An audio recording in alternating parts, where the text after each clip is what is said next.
Today, we're going to journey into the very heart of ancient Israelite religion, right into the Holy of Holies. And, relying on the incredible work of scholar Margaret Barker, we're going to explore what was at the absolute center of temple mysticism, the divine throne.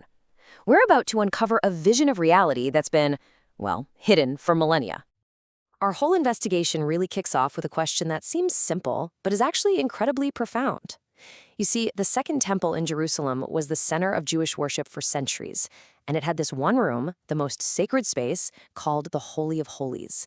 Only the high priest could go in, and even then, only once a year. So, what was actually in there? Well, the first-century historian Josephus gives us a surprisingly blunt answer. He wrote that the innermost chamber, the one hidden behind a massive veil, contained nothing. Nothing at all. It was just an empty room.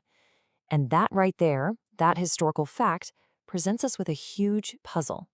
Because, think about it, if the room was empty, then why do we have all these powerful, incredibly detailed mystical traditions from before and during that period that describe visions of a glorious, angelic chariot throne right in that exact spot? That's the contradiction we're going to unravel. The empty room versus the visionary throne. So, here's how we're going to do it. First, we'll try to reconstruct the vision of the throne itself. Then, we'll dig into its function as a place where a divine king was, believe it or not, reborn. We'll also uncover the throne's identity as a feminine living creature and see how it was seen as the very blueprint of creation. And finally, we'll trace its powerful legacy. All right, let's start by trying to piece together what this throne was even supposed to look like.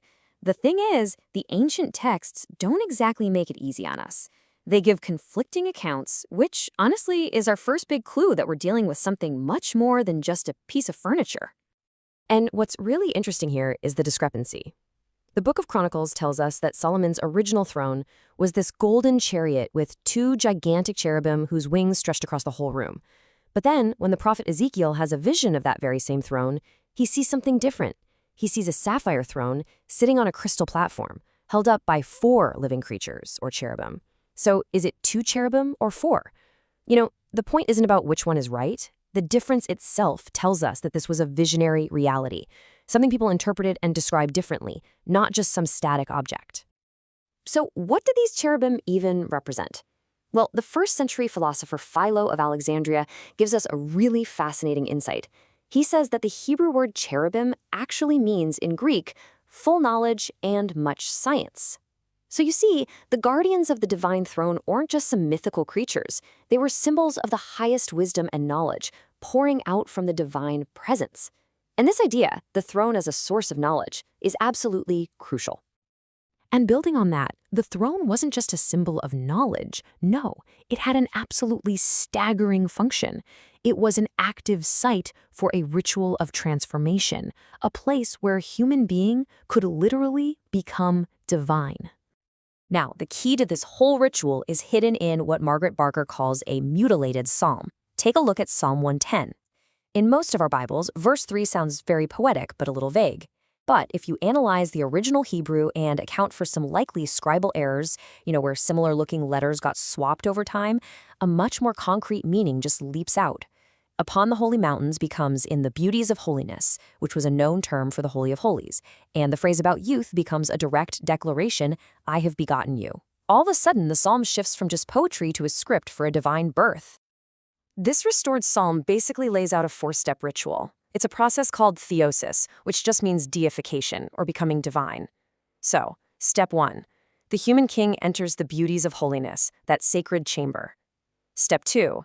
He's anointed with dew, a symbol for the holy oil that was like a sacrament of resurrection into a new state of being. Step 3. He's invited to sit on the divine throne itself. And then, step 4. In this incredible moment of transformation, he receives the divine name, the name Yahweh, the Lord. And the result of this? It's breathtaking. The human king was transformed into a living human manifestation of the Lord. The boundary between human and divine just collapsed. In fact, if you read 1 Chronicles 29 literally, it says the people bowed down and worshipped a single entity, the Lord and the King. It was this radical union of heaven and earth right there in the person of the enthroned king. But there's another layer to this mystery. And honestly, this one might be the most surprising of all. The throne itself wasn't seen as an inanimate object. It was understood as a living, feminine entity. For this, we have to go back to Ezekiel's vision. If you read it literally, you find this really bizarre grammatical problem. He says the cherubims, which is a masculine plural word, were lifted up. But then he says this is the living creature, and the word for living creature there is feminine and singular. The four masculine beings are all identified together as one single female entity. So what on earth is going on here? The answer is in the Hebrew word he uses, chaya. On one level, sure, it just means a living thing or animal. But it also carries this much deeper meaning of revival, new life, or even the life giver. And suddenly, Ezekiel's vision isn't just about a throne carried by angels. It's a vision of the very source of life, a divine feminine life giver, who is also the throne. And you know, this idea of a fourfold, feminine, life-giving source wasn't totally unique to ancient Israel. You see these powerful echoes in other ancient traditions.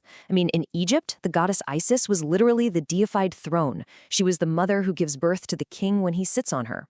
The Pythagoreans had their sacred tetractys, or fourness, which they saw as the source of all nature.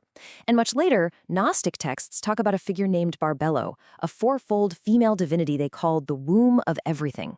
It really suggests there was this shared ancient archetype. Okay, so the throne is a site of rebirth, and it's a living entity. But its role expands even further than that. In this mystical worldview, the throne was seen as the source of reality itself, the pre-physical blueprint for all of creation. To get our heads around this, we have to look at the very specific technical language that Ezekiel uses. He keeps using two key words. The first is demutz, which is often translated as likeness, but it really refers to the invisible, non-material reality, the concept or the form of a thing. The second word is mar'eh, or appearance, and that's the visionary manifestation of the underlying demut. So you see, Ezekiel isn't just seeing things, he's seeing the appearance of a deeper, unseen reality. Now, if that sounds familiar, it should. It is incredibly similar to Plato's famous theory of forms. You know, the idea that our physical world is just a shadow of a higher, perfect, eternal reality of forms. But, and this is the crucial point, the priestly tradition that Ezekiel was a part of is at least 200 years older than Socrates and Plato. This wasn't some borrowed Greek idea, it was an ancient Hebrew one. So what existed in this realm of forms, inside the Holy of Holies? According to the tradition, everything. The patterns for the physical world, things like the foundations of the earth and the limits of the sea, they were engraved there. But so were the patterns for moral reality, like the laws for human behavior. Even the archetypes for angels existed first as engravings on or around the throne. It was, in a way, the ultimate source code for the entire universe. So let's tie all of this together. We've got this divine throne that's a source of knowledge, a site of deification, a feminine life giver, and the blueprint for all reality. This complex, powerful vision didn't just vanish. It flowed like a hidden river into later traditions, and most importantly, into early Christianity. You can see the lineage so clearly here. The temple ritual of theosis, where the king becomes the divine son, finds a direct parallel in Jesus being proclaimed the divine son and the resurrected Lord. The temple idea of gnosis, this secret wisdom you get by seeing creation's archetypes at the throne, becomes the hidden mysteries of the kingdom that Jesus taught. And finally, the concept of the lady, the feminine throne as a life giver, reemerges in the tradition of Mary as the Cetus Sapientia, which is Latin for the throne of wisdom. So, here's the bottom line. Far from being some new invention, many of the core ideas of early Christian theology were direct inheritors of this much older temple mysticism. This whole vision centered on the radical union of human and divine, the transformation of a person into the Son of God, and the revelation of hidden wisdom. It provided the entire framework and the language for understanding who Jesus was and what he represented. And that leaves us with one last provocative thought. We started with an empty room, and we ended up with a whole cosmos. We found a vision of deification, of a feminine divine, and a blueprint for reality itself. So if something this profound was at the very heart of the original temple faith, what other secrets, what other understandings of God and humanity are still just waiting to be rediscovered, hidden in plain sight, inside texts we thought we already knew?